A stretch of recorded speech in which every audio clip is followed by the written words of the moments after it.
बिस्मिल्लाहिर्रहमानिर्रहीम। जैसा कि सबसे पहले मैं दहशतगर्दी पे बात करूँगा।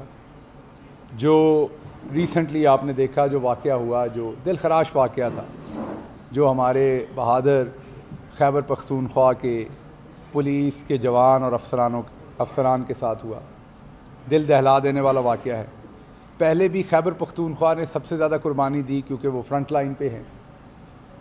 आपने एक बात देखी होगी कि हर पॉलिटिकल पार्टी की पूरी दुनिया में, आप अमेरिका ले लें, आप यूरोप ले लें, कोई मुल्क ले लें, पाकिस्तान ले लें, हर पॉलिटिकल पार्टी की माशी पॉलिसी भी तकरीबन फ़र्क होती है दूसरी पॉलिटिकल पार्टी से, फॉरेन पॉलिसी भी फ़र्क होती है। टेररिज्म से रिलेटेड इवन अमेरिका के अंदर रिपब्लिकन की हो, डेमोक्रेट्स की हो, आपको वॉर की इंगेजमेंट्स किस किस कंट्री के साथ करनी, कहाँ जंग छेड़नी, कहाँ नहीं छेड़नी, आपको नज़र आएगा। बड़ी वाज़े पॉलिसी, वाज़े शिफ्ट होती है। इस चीज़ का मुज़ाहरा आप लोग ऑलरेडी देख चुके हैं कि दहशतगर्दी के ऊपर पाकिस्तान पीपल्स पार्टी की पॉलिसी मुख्तलिफ थी, पाकिस्तान मुस्लिम लीग नून की पॉलिसी मुख्तलिफ थी, और इमरान ख़ान और पाकिस्तान तहरीक इंसाफ की पॉलिसी बहुत मुख्तलिफ थी। इमरान ख़ान ये समझते हैं कि ख़ित्ते में जिन लोगों ने परमानेंट एक दूसरे के साथ रहना है वो हमसाए अपने बदले नहीं जा सकते। इमरान ख़ान ये समझते हैं कि अनलेस के किसी का बिहेवियर हिंदुस्तान की तरह का हो जो इंगेजमेंट करना ही ना चाहता हो, अगर कहीं पे इंगेजमेंट की जगह मौजूद हो तो सबसे पहले वो करनी चाहिए, ताकि किसी भी साइड पे इतना खून ना बह सके।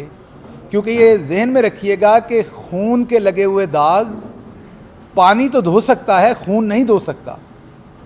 खून से आप जितने भी दाग धोने की कोशिश करेंगे उससे और दाग लगेंगे। तो इमरान ख़ान हमेशा इंगेजमेंट की पॉलिसी पे बात करना चाहते थे, लेकिन उससे हुआ क्या, इमरान ख़ान साहब को एब्सोल्युटली नॉट कहने पे घर जाना पड़ा। अब जब हम दोबारा एक दफ़ा दहशतगर्दी के इस अज़दहे का सामना करने के लिए एक दहाने पे खड़े हैं, तो क्या इस मुल्क की आवाम, जो आईने पाकिस्तान कहता है इक़्तिदार आला सबसे पहले रब्बुल इज़्ज़त के पास, उसके बाद इस मुल्क की आवाम के पास है कि वो चुने कि मेरे मुल्क की इकनॉमिक पॉलिसी क्या होगी, मेरे मुल्क की फ़ॉरेन पॉलिसी क्या होगी, मेरे मुल्क ने अगर किसी से जंग लड़नी है तो वो कहाँ लड़नी है, क्यों लड़नी है। तो ये आवाम ने फ़ैसला करना है कि उन्हें किस लीडर की बात, किस पार्टी की बात ज़्यादा बेहतर लगती है। अगर आप नया इलेक्शन कॉल करेंगे, जो कि इस टाइम आइन के तहत ज़रूरत है, तो हर पार्टी अपना अपना मंशूर सामने रखेगी। हमारी टीम जो इक़्तिसादी टीम है, हमाद साहब हैं, दूसरे लोग हैं, शौकत तरीन साहब हैं, वो लोग रखेंगे हम मईशत को ऐसे ठीक करेंगे। दूसरी तरफ से नून लीग अपनी बात रखेगी, पीपल्स पार्टी अपनी बात रखेगी। तो आवाम इतनी बेवकूफ़ नहीं है, वो इन सबसे समझदार है, और वो ये तय करेगी कि उन्हें कौन सी पॉलिटिकल पार्टी के साथ जाना है जो इस टाइम पाकिस्तान को इस भंवर से निकाले।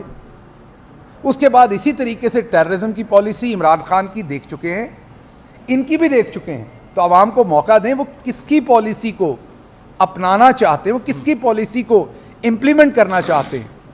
अगर आज खैबर पख्तूनख्वा के लोग परेशान हैं तो उनको मौका दीजिए अपनी बात करने का। वो मेरे हिसाब से तो वो मेरे से भी ज़्यादा वफादार हैं, क्योंकि हर पाकिस्तानी दूसरे पाकिस्तानी से अपने मुल्क के लिए बढ़ के वफादार है। अभी मैं कैद था या फवाद चौधरी, तो जो वहाँ पर हमारे दोस्त थे, रांझा साहब हों या नवाज़ साहब हों, हमारे न्यूयॉर्क के प्रेसिडेंट, जिस तरीके से वो वहाँ परेशान थे, या मुल्क में सैलाब आया था तब जब वो परेशान थे, या जब हमारे बहादुर अफवाज का कोई सिपाही हो या ऑफिसर हो, जब वो शहीद होता है टेररिज्म में, तो बाहर जब जिस तरीके से लोग परेशान होते हैं, तो हर पाकिस्तानी जो है वो मुहिब्बे वतन है।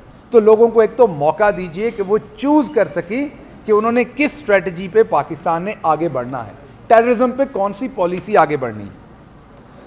दूसरी बात, माशी बात बहुत डिटेल में हमाद साहब ने कर दी, मैं सिर्फ सादा बात करूँगा कि आप किसी सोसाइटी में प्लॉट लेते हैं ना, अगर उसकी हवा गलत निकल जाए कि इसके रेट डाउन हो रहे हैं, तो आप रातों रात बेचने की कोशिश करते हैं। वहाँ पर आप प्लॉट नहीं लेते, आप अपने अजीज़ों को बताते हैं यहाँ पे फ्रॉड हो जाना है, इसका एनओसी क्लियर नहीं है, इसके बारे में अखबार में आ गया, इन्होंने पैसे देने हैं।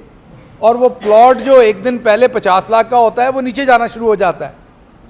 इसी तरीके से जितनी जोर से मुल्क को झटका दिया गया रिजीम चेंज में, आपके इन्वेस्टर का कॉन्फिडेंस लूज हो गया है। बाहर से कोई इन्वेस्ट नहीं करना चाहता, लोकल इन्वेस्टमेंट लोग करना नहीं चाहते, वो अपने पैसे रख के बैठे हुए हैं क्योंकि उन्हें ये नहीं पता डॉलर का रेट क्या निकलना है।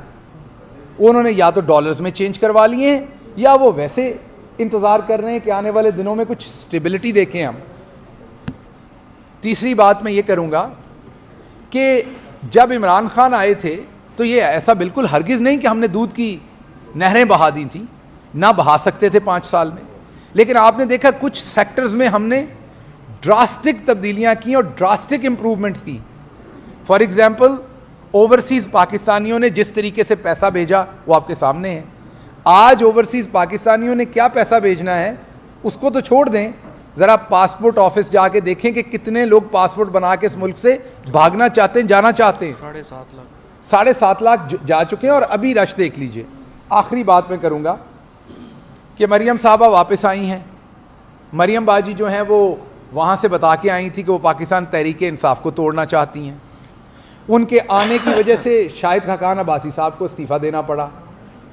मिफ्ता इस्माइल भी इस्तीफ़ा देने के दर पे हैं।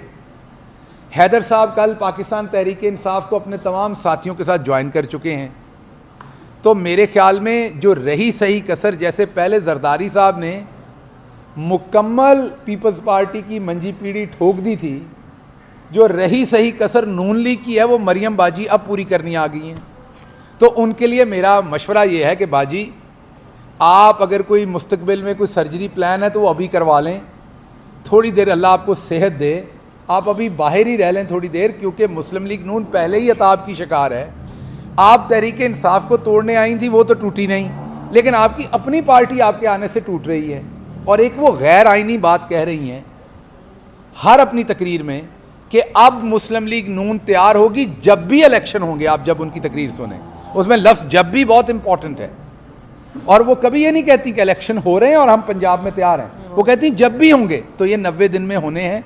अगर नहीं होंगे तो फिर आर्टिकल 6 है। मुल्क के तमाम बड़े कानूनदान ये बता चुके हैं। हम सब मिलके दुआगो हैं कि ये मुश्किल वक्त है, पॉलिटिकल पार्टीज़ ने लीडरशिप देनी होती है। हम लोगों ने अपने ज़ख्म भूल के आगे चलना है।